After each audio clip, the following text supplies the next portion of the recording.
Nintendo. Bodysuits. Nintendo. Bodysuits. Mamma mia! If I were to ask you what console you most associate the Resident Evil franchise with, I feel for the vast majority of you it's probably a Sony console. But there's a few of you who probably associate with the Nintendo console, and that's not entirely out of pocket. Capcom and Nintendo have always had a close relationship. Sure, the N64 only got RE2, but the GameCube would get 2, 3, Code Veronica X, 2 exclusives in Zero and Remake, and a time exclusive in RE4. The Game Boy had an exclusive in Gaiden, and the DS would see the original RE game with some added features. Hell, they would even bring 4, 5, and 6 to the Nintendo Switch. They brought 4 everywhere to be fair, but Capcom clearly showed Nintendo consoles love with the RE titles, and that tradition will continue with Mercenaries 3D. Mercenaries is a multiplayer-focused RE title with no real story behind it. It's just a fun little game, but while Mercenaries was in development, they were also developing Revelations. Now, putting traditional Resident Evil gameplay onto a handheld has been something they've always tried to no success. With the franchise moving to more third-person gameplay, it makes it a bit more accessible, but the 3DS is a handheld console with far less power than consoles at the time. Also, with the original 3DS only having a single joystick, the odds are looking pretty stacked against them. Circle Pad Pro would be released, alleviating some of those control problems, but the question of could Resident Evil work as a handheld game still lingered.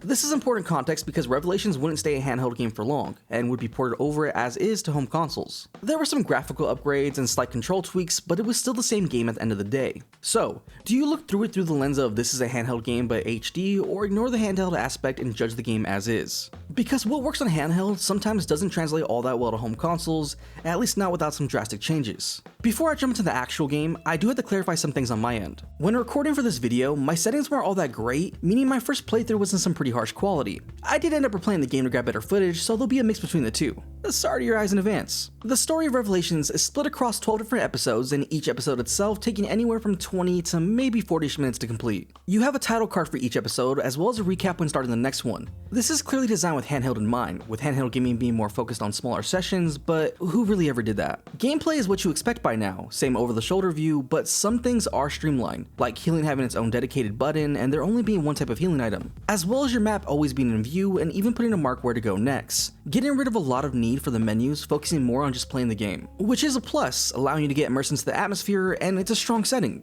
For the most part. Reuniting us with Jill Valentine again, alongside her partner Parker as we try to find Chris. The only information we have is their last known location, a cruise ship named the Queen Zenobia. Wait, Jill is voiced by who? Nobody knows. Stop that. While searching the ship, we'll come across some BOWs and Chris chained to a chair, only it's not Chris since I don't think his head is detachable.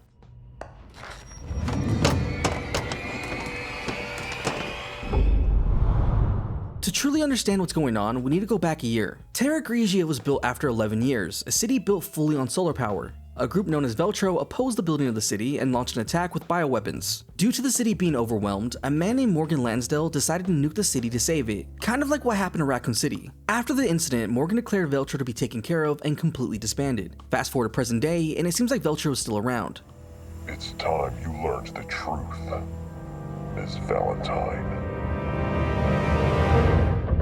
We catch up with Chris, who finally gets service and calls into HQ. The interference here killed our signals. We're at Valcoinen Mock Airport. Damn it. It's all a setup. What do you mean? I sent Jill and Parker to the Mediterranean on faulty intel, and now I've lost contact with them. I have a problem with this, but let's keep going for now. Jill wakes up in a random room without her items, and this is where the game truly begins. In my RE5 video, I talked about how location is important, and giving you an overall area to explore is more in line with the franchise and just survival horror in general. This game nails that. It feels very similar to Dead Space in that regard, running across this giant cruise ship to fix different parts of the ship, all while maintaining a solid atmosphere. I wouldn't say this game is scary, but I really like the setting. Seeing all these different rooms from the living quarters to this grand hall to the casino and even the Blige makes for some memorable locations. Enemy design here is also strong for the most part, sporting a very aquatic theme with a bit of mix of regenerators in there. Jill and Parker decide to head to the bridge to see if they can get a signal out, only to be stopped by the ugliest model possible. What happened here? This is Parker's old comrade, Raymond Vester. Raymond is part of the FBC and ended up on the ship alongside his partner, Rachel. Raymond leaves, we find ourselves exploring the ship more and trying to find the emergency communication room, leading to probably the most memorable line of this entire game.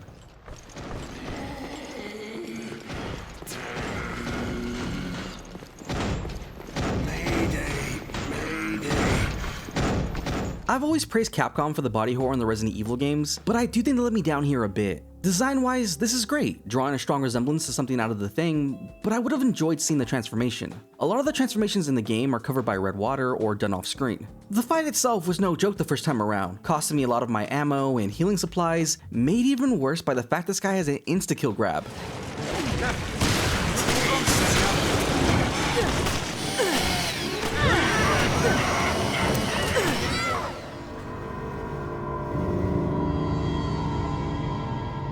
This, even if it does make you restart the fight from the beginning. In the communication room, we'll find Raymond again, only with comms destroyed and more proof of Veltro being alive and well. There's a backup power supply we can get running, but we need a key to the elevator that Rachel has. By far my biggest surprise and enjoyment was Rachel, but not regular Rachel. That Rachel. I love her design, and how throughout this area you can either hear her giggling or her saying, "I found you."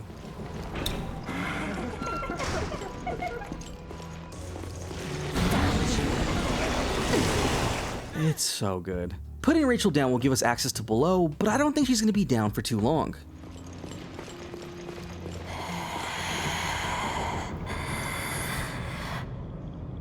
Down below we'll find the area flooded and out of power. We need the power on, and luckily we can do that inside the engine room. Another great area in my opinion. Walking through these flooded hallways with the siren-like enemy singing has you checking every corner.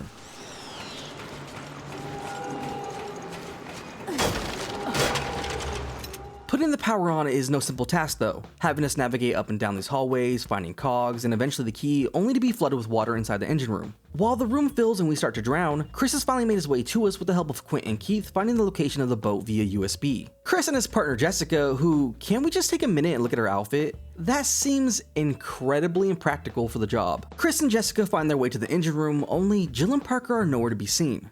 For a split moment, I thought this was going to be some time thing, where everything we played through as Jill was technically the past, and Chris is the current time. It's none of those things. Instead, there's two cruise ships, the Zenobia and the Semiramis. Samrami. Jill and Parker eventually find a way out of the water and figure they can reset the antenna and be able to signal into HQ that way. Only thing stopping us is this giant shell thing. It's another boss fight, and these boss fights really take up your ammo. Enemies in general can too, but you can also just run by. You don't have to kill everything. But I will. The front side of this enemy is covered in barnacles, I think, or at least some sort of hard coating, with his backside being a lot more vulnerable. He does this long-winded charge attack when at the end he needs a few moments to catch his breath, leaving him exposed to attack. It's nothing really crazy, but on a fresh playthrough, these fights definitely do catch you off guard, in terms of difficulty, especially when compared to the overall difficulty of the game being pretty easy. After solving another electricity puzzle, we'll be able to contact HQ, who tells us that that giant solar flare that blew up Terra Grigia is now targeting us. So Parker acts how any sane person would. Boss, get us out of here. Sorry. But I can't authorize that. This seems more dramatic than it is. The game frames O'Brien as extremely sketchy, especially early on, and it's warranted. But the reason we can't be evacuated is because there just isn't enough time. You're out of time, I'm afraid. A rescue just isn't possible. Chris is traveling by sea. He won't reach you in time. Chris? He's all right? No time to explain. I'll do what I can to stop the attack. O'Brien out. We have a solution to the problem though. On board is a UAV we can pilot that should throw the sensors off and blow that up instead. Only thing stopping us is my favorite enemy of all time. Hunter. What? Look how they massacred my boy. Every time hunters are brought back, they lose that edge bit by bit for me. Especially when in this game, they just hop around all the time. It feels more gamey, in the sense that they're trying to stay in the field of view to not feel totally oppressive. Getting the UAV running was simple, but we can only pilot it from the control room, which is below deck, leading to this pretty tense sequence of running around the ship, dodging enemies, and even Rachel popping back up again. In the meantime, O'Brien called up Morgan to find out why he decided to shoot the laser down again. Abandon hope, all ye who enter here. Authorization approved. Firing laser.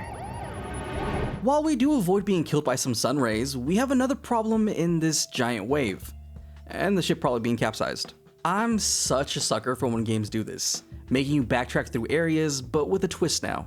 I knew this was coming earlier when we saw some items out of reach, and also the controls mentioning swimming, but I still like this. The only downside being, combat is non-existent in these water sections. There's still enemies, but you can only deal with them via grenade or stab them after shaking them off. We meet up with the masked guy from earlier while waiting for Chris, who does your typical bad guy rant in these games. only to be shot mid-sentence by Jessica? I love how pissed Chris looks here. It's even more funny because Jessica wants Chris bad. We've already searched the Queen Semiramis. He never got the hint. What a drag. Maybe he's already taken, Jessica. Oh yeah, that was Raymond, by the way. Ready for a crazy fact? It's been 16 years since Chris and Jill teamed up in the original Resident Evil game, compared to Revelation's release date. 16! And a 10-year difference between remake, and only a 2-year difference when using Lost in Nightmares as their last appearance together. So the gaps are kind of closing, but it's always good to see the original duo together. Now give us another game with Leon and Claire together, and not a movie. Please. The ship is about to go down, and with a virus on board that can contaminate water, well, that's pretty bad. We need to get to the labs to find a way to stop the virus, and Chris knows the way. I had this joke about how your partners in this game are one big joke. But then I saw this. Chris! And I realized I am the joke.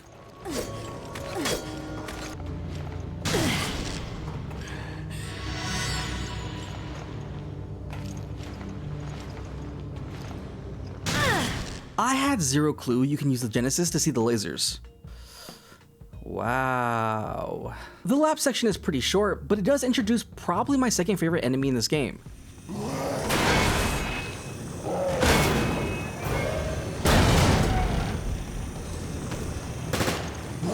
I just love this design, a shark-based enemy but with a sword and shield? Yeah, I'm in. I love the look of these labs too. While the area is pretty small, the glowing red tube in the middle is just a giant version of the one we found on the beach. It feels so Resident Evil in the best way possible. After setting the antivirus up so the world doesn't end, Morgan shows his face once more and makes a big threat by blowing up the other ship, then telling us that his secret agent did their mission and the Zenobia is about to blow. It wouldn't be a lab section if we didn't have glowing red lights and a self-destruct sequence. We'll find Parker banged up and he'll explain to us how Jessica is the secret agent. Jessica shot me. She's working for Morgan.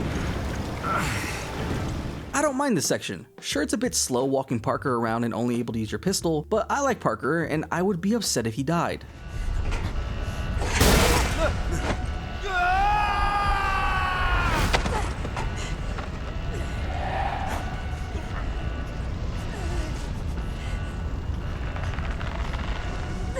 Parker!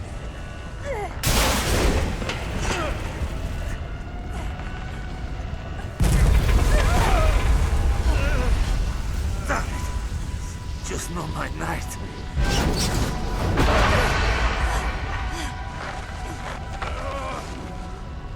Damn it! Good times, Jill. It was a nice ride. What? See you guys. Oh.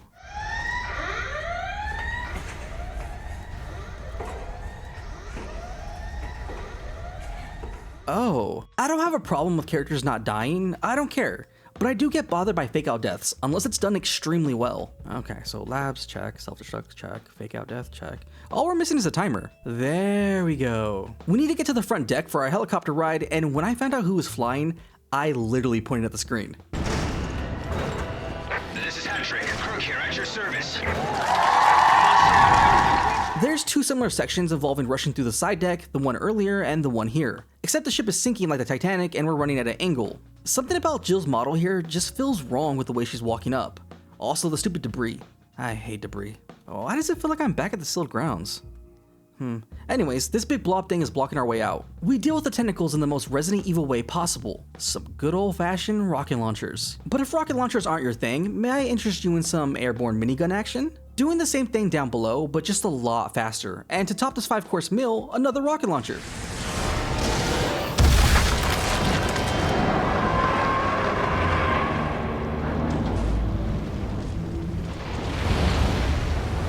Now how about a round of dessert? This is where everything comes together. Turns out this whole play was done by O'Brien and Raymond. The whole ship, Veltro, all orchestrated by our own boss. He did this as a way to flush Morgan out, and O'Brien is definitely on the losing side right now. He does have an ace up his sleeve though, thanks to Keith and Quint.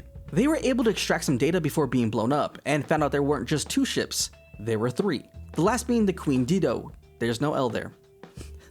This game's story has layers upon layers, with it all being done by Morgan. Morgan sabotaged Terra Grigia with the help of Veltro, who was led by a man named Jack Norman. Morgan would then cover this up by getting rid of Queen Dildo and leaving Norman and his men trapped inside. He would then use the other two ships as labs to finish his experiments. And when the study and the antivirus were made, he got rid of them too, leading to what happens in the game. Simply put, don't trust this guy. Norman has the evidence needed to put Morgan away and prove he's the mastermind behind it all. He even drops a phone for us so we can simply walk away cleanly. It's never quite that simple, is it? Norman serves as the final boss, and finally, after all this time, I got what I wanted. Hot take coming here. This is my favorite boss of the franchise so far. I love his design, and it feels like a straight up water version of Tyrant. It's a shame we didn't see his full transformation as it's off screen, and we just see the final look, but whatever, I'll let it slide. At first, I was like, what the hell am I supposed to do here? He's fast, he hits hard, and I was kind of confused. But when it clicks, oh, it clicks. He does this flashing blink and ends up in front of you as he winds up an attack, leaving his weak spot exposed for you to shoot. There's a few mix-ups he throws at you, adding in another clone but it doesn't do damage, or multiple clones doing delayed attacks until he shows himself. He does start to lose some gas near the end, kind of just sitting there and charging you, but I love when games add this kind of rhythmic element to gameplay. Blink, clone, shoot, repeat, blink, clone, shoot, repeat, and it creates this fun, intense timing. On my original playthrough, I was nailing it, but my second time around, I found myself using all my healing. I did hear going into this, as I did play the game blind, that the last boss was up in difficulty when compared to the rest of the game. It did not disappoint. With Norman defeated, we now have the proof to reverse Uno Morgan and get him arrested instead. Our duo flies off in your typical helicopter ending that Resident Evil does, but we do get some info about other characters and how their stories end. Excuse me? We did this kind of ending for a spin-off, but not a mainline entry? We even get a post-credit scene?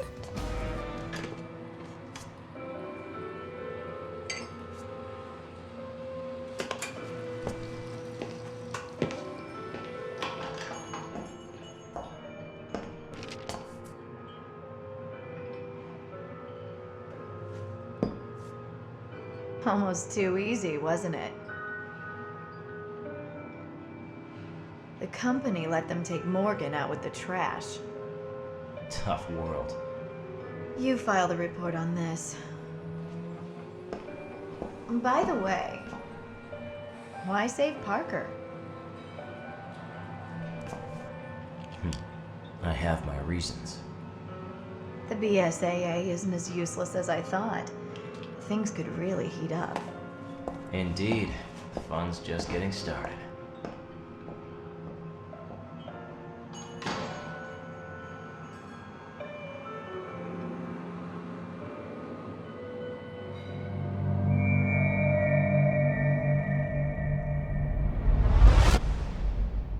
If you've never played Revelations, you might be thinking to yourself, that doesn't seem that bad. Well, it's because I cut out all the stuff I thought was fab. By all accounts, this is a Jill-centered story. However, each side character does get about an episode-ish worth of screen time. I'm going to go over all of them just to show you how odd some of these choices are, starting with Chris. Your first introduction to Chris is the start of episode 2. This takes place during the time he loses signal, which then creates an insane plot hole. I normally don't say things like that because Resident Evil stories are already kind of there. So you're telling me Chris loses his signal in the mountains and then somehow it's in the middle of the ocean, according to O'Brien, and Jill is just like, yeah, that makes sense. By now I figured Jill would be a bit more apprehensive to her leaders, especially in the context of Wesker. I get the whole O'Brien set it up, but it would be nice to see Jill kind of question things instead of just nodding and going along. Enough of Jill. As Chris, we run through some mountains with Jessica, and this feels like a bigger tease than what it actually is. Chris has a total of 3 scenes where you play as him, and I feel like the game gives you the feeling that Chris has a bigger part than what he actually does. This mountain scene is fairly short, shooting a few wolves and set up the airport for the B-plot of things. His next scene is a bit better in that we're rushing and making our way through the ship to get to Jill and Parker, only to find it's not the same ship.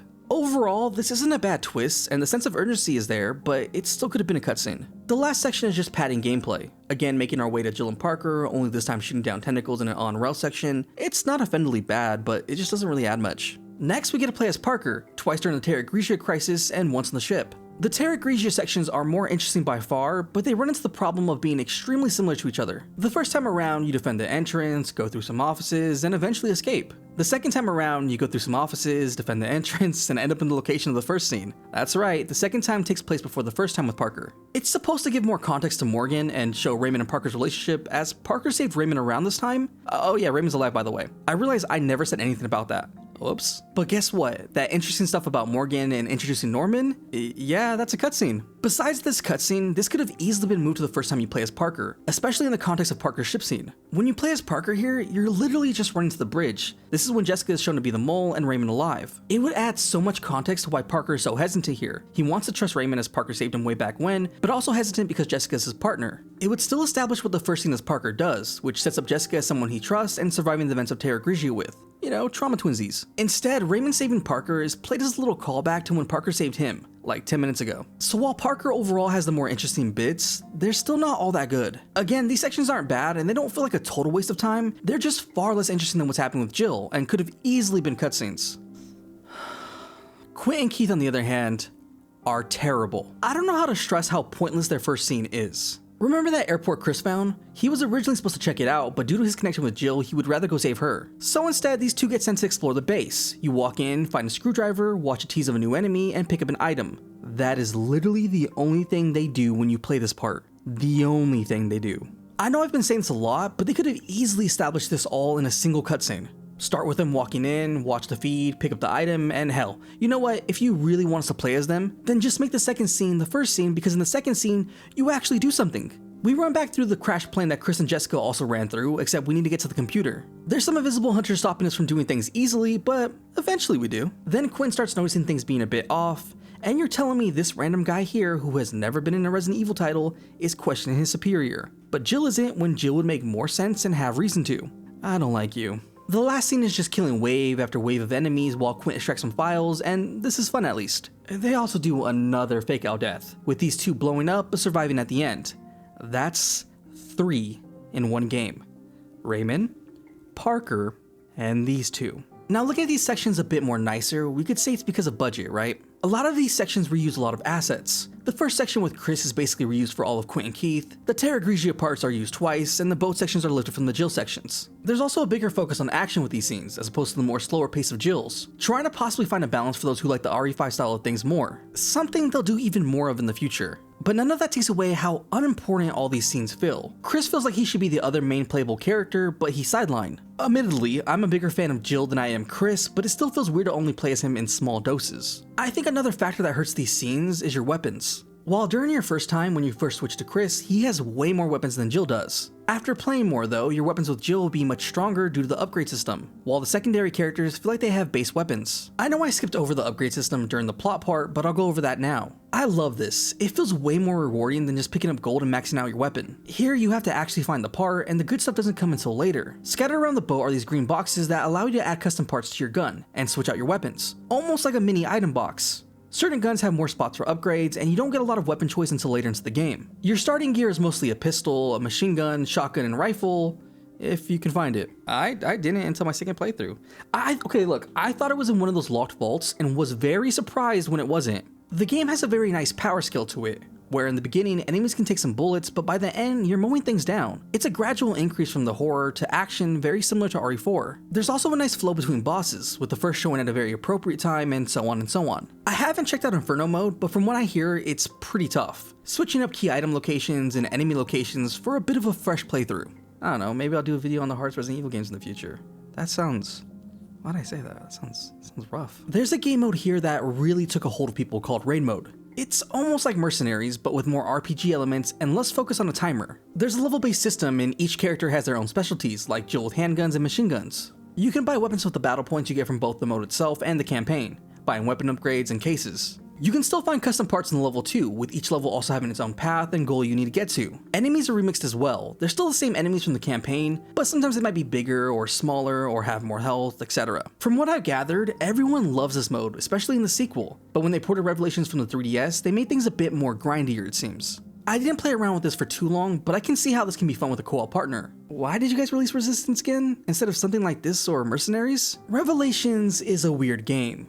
On one hand, there's a lot here that's so good actually, but there's some things here that really stick out, like the low res textures on certain models despite looking kind of close to RE5. The story is all over the place, pacing can be pretty bad at times, controls don't feel extremely smooth. Like, shooting has this weird aim assist to it. If you have an enemy in your line of sight, when pressing down the aim button, it kind of auto-locks. Don't get me started on mouse control. I ran through a bit of a raid level and found it so appalling aiming with a mouse. However, giving Jill another story with her as the main focus is so good. And even seeing Chris back with Jill, if even for a little, feels right. They also finally use a boat setting extremely well. Dead End was the last solid attempt, but the Queen Zenobia really shines as a set piece. It's too hard to not judge this game as an HD handheld game though. It's just so ingrained into the game that you notice it everywhere. The story structure, the really short levels, reused assets, and the cutscenes, the cutscenes. There seems to be two different kinds, a CG type and a higher res in-game type, but not higher res like console, but maybe 3DS? Like, these are obviously recorded in-game, but there's a big difference between that and even its own gameplay, where the models there look even better. Capcom doesn't have the best track record when it comes to different ports cutscenes, like the whole thing with CVX, or how the PS2 version of RE4 can do the in-game cutscenes. Hence why if you have a different outfit for Leon, he will always appear in the cutscenes with the default outfit. The overall experience with Revelations boils down to some good Resident Evil, but it could be so much better. The good things really stand out, but so do the bad things. They clearly try to put RE back to the path of horror, at least in the style to the moneymaker. And oddly enough, I wouldn't mind a full remake of this game with a bigger scope. I think it could work. So, technically, I should be covering Operation Raccoon City next, but as far as I'm aware, there's no way to play that game on PC and will require an Xbox to pick up the game. So that's gonna be on hold for a minute until I can figure out how to do that title. Instead, we'll be covering the game I've been dreading since starting this.